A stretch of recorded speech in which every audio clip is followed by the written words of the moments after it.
Eu sou Júlia Rodrigues, sou professor, sou jornalista, sou militante dos direitos humanos e do movimento LGBTI. E agora eu queria falar um pouco com vocês sobre o que é esse movimento LGBTI, né? Vou começar pela sigla, né? L são pessoas lésbicas, né? O G são gays, B bissexuais. Esse T aí ele tem mais de um significado, vamos dizer assim, ele representa as pessoas transexuais, as pessoas travestis, os homens trans, né? E esse I são de pessoas intersexuais, são aquelas pessoas que têm algum tipo de característica, né, dos dois sexos, entre aspas, assim, e que no momento do nascimento elas são designadas como homem ou como mulher arbitrariamente, e aí passam por cirurgias, hormonização, muito precocemente, né? E aí elas depois podem ter uma outra identidade de gênero. Então, é uma luta para evitar que os médicos, né, para garantir os direitos dessas pessoas, que elas possam crescer, se desenvolver e depois construir o seu gênero. Então, a luta LGBTI ela é uma luta, sobretudo, por liberdade. Liberdade de expressão, liberdade de ser como você é, liberdade de amar quem você quiser e liberdade de construir o seu gênero e a sua sexualidade de maneira livres. Nós chamamos de direitos sexuais e direitos reprodutivos. O que são os direitos sexuais? Há quase 80 países do mundo onde você não pode ser gay e lésbica ou não pode ser uma pessoa trans, né? Há países como o Irã, onde homossexuais são enforcados, né? Então, quando a gente está fazendo a nossa luta, e aí vindo aqui para o Brasil, por que é tão importante a luta LGBT, a luta pelos direitos sexuais, que são os direitos de você poder casar, ter sexo, namorar com as pessoas de qualquer sexo, de qualquer gênero, né? Esses são os direitos sexuais, né? Você pode exercer plenamente a sua sexualidade sem ser reprimido. E os direitos reprodutivos, que também são direitos importantíssimos, que no Brasil são negados às mulheres. Por exemplo, o direito das mulheres interromperem uma gravidez indesejada com segurança no Sistema Único de Saúde, né? Então, os direitos sexuais e reprodutivos compõem o que é a pauta do movimento LGBTI, diz respeito à liberdade de orientação sexual. O que é a liberdade de orientação sexual? São os direitos sexuais que eu disse. Você se identificar como heterossexual, como homossexual, como bissexual, e isso não ser motivo para você apanhar, para você ser discriminado, para você ser expulso de casa. Então, nós lutamos por políticas públicas que reconheçam os direitos dos homossexuais, das gays, das lésbicas, das bissexuais, que reconheçam o direito a um amor livre, a formação livre de famílias. Nós tivemos vitórias importantes nos últimos anos. No Brasil, o movimento começa no final dos anos 70, inclusive junto com as greves do ABC, né? É importante a gente sempre lembrar disso, porque não se trata de que é um movimento de classe média, que é um movimento que não é popular, não. Quem mais sofre com a homofobia, com a lesbofobia, com a transfobia, são as bichas pretas da periferia, são as mulheres lésbicas da periferia, são as trabalhadoras gays, são os meninos gays pobres que são expulsos de casa. Essa luta LGBTI ela é uma luta popular. Ela é uma luta do povo por direitos, por sobrevivência. Quantos meninos são expulsos de casa, apanham dos pais violentos? Por isso, a nossa luta, retomando também, é uma luta pela laicidade do Estado, ou seja, porque as religiões não sejam fatores de opressão. Nossa luta é contra o fundamentalismo religioso, é contra o neofascismo. Vocês percebam que esse governo neofascista coloca no centro das questões da sua luta política o ataque às LGBT. Inventam as fake news, a tal da ideologia de gênero. Não existe ideologia de gênero. O que existe é uma luta para que as pessoas possam identificar-se como quiserem. As pessoas trans elas querem exercer seu direito de construírem o seu gênero conforme elas entendem, né? O que existe é o direito das pessoas a amarem quem elas quiserem, se relacionarem sexualmente com quem elas quiserem, terem liberdade plena de exercício da sua sexualidade. Porque entre duas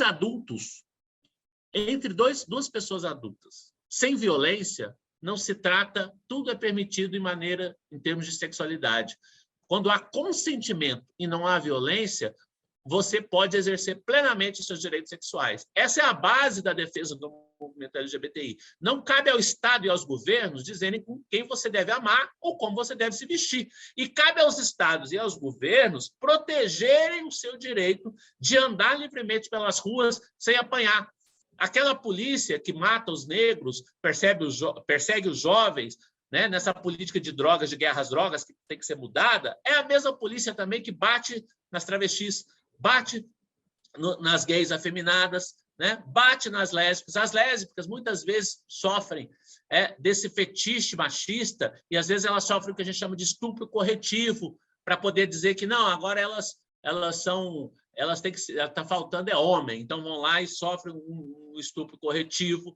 Então a nossa luta é uma luta muito ampla, que é uma luta popular. Eu queria deixar muito nítido aqui para vocês. Mas como eu dizia, a gente teve vários avanços, né? Desde o início dos final dos anos 70, quando a gente, junto com, por exemplo, lá nos anos 80, lá no famoso 1º de maio da Vila Euclides, um conjunto de gays e lésbicas entrou com uma faixa dizendo assim, ó, contra a discriminação do trabalhador/trabalhadora homossexual. Isso em 80, no 1º de maio de 80. Então, é uma luta que já tem mais de 40 anos no Brasil. E é uma luta que sempre foi uma luta que tem que ser junto com a luta das mulheres, com a luta do movimento negro, né? Nós tivemos depois um momento difícil, que foi o enfrentamento da epidemia de HIV/AIDS entre os anos 80 e os anos 90, que dizimou muitos, milhares de ativistas, principalmente de homossexuais, né? Mas a partir dos anos 90, em meados dos anos 90, as paradas do orgulho LGBTI elas explodiram e São Paulo virou um marco, a maior parada LGBT do mundo. E a partir dos anos 2000, nós avançamos mais, principalmente a partir de 2004, com a criação do programa Brasil Sem Homofobia, do presidente Lula, que foi os 2 governos do presidente Lula foram os maiores marcos em conquistas de direitos das pessoas LGBTI. Apesar disso, não houve avanços em termos de legislativo.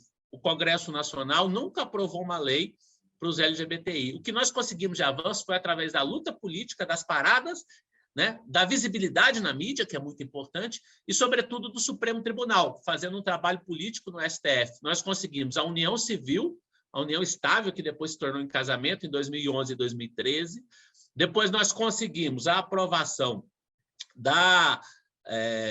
do reconhecimento da identidade de gênero das pessoas trans, muito importante, porque antes você tinha que fazer um laudo para poder mudar o nome, as pessoas passavam por um constrangimento, estavam com um nome civil masculino, mas eram mulheres, né? Não podiam trocar o RG. Nós conseguimos isso também no Supremo Tribunal Federal, e depois nós conseguimos a equiparação da homofobia ao racismo, ou seja, a chamada criminalização da violência contra as pessoas LGBT. Hoje é crime.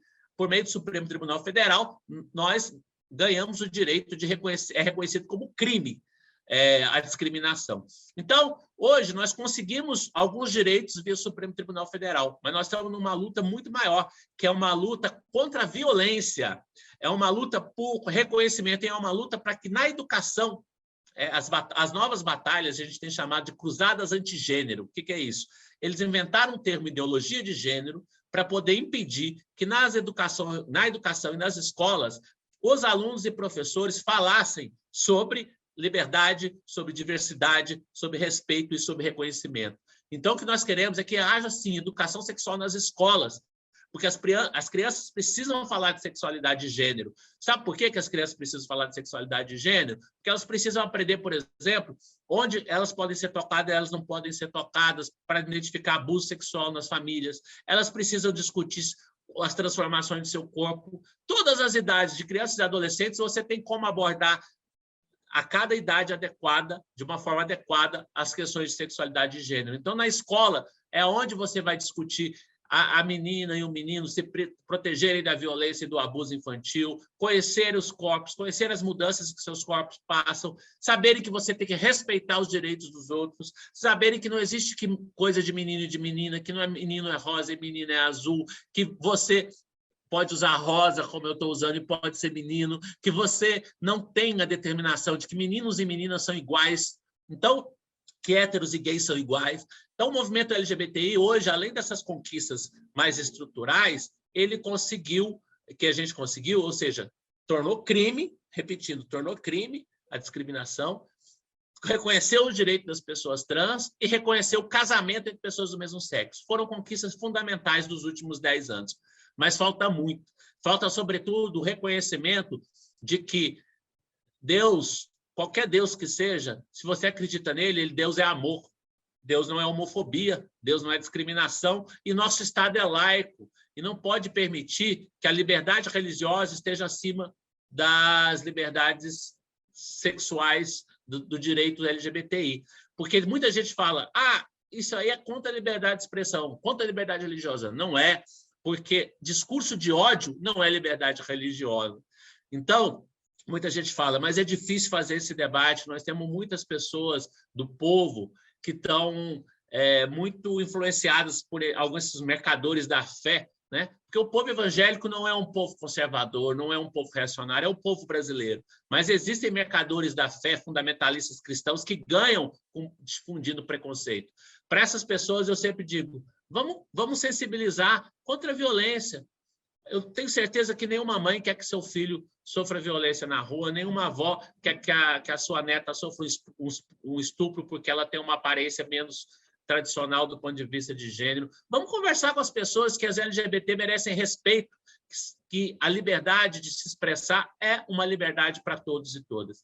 Então, eu termino dizendo que a luta do movimento social no território, ela é uma luta também por felicidade, porque ser quem você é, ser chamado pelo nome que você quer, amar quem você quiser, ter o prazer que você quiser e usar desse corpo, desde que você não faça mal para ninguém e que você seja feliz como você é, com quem você quer amar e como você tem que ser. Essa é uma dimensão muito grande, porque a gente nasceu para ser feliz e a nossa luta por direitos é uma luta também pelo direito de ser feliz.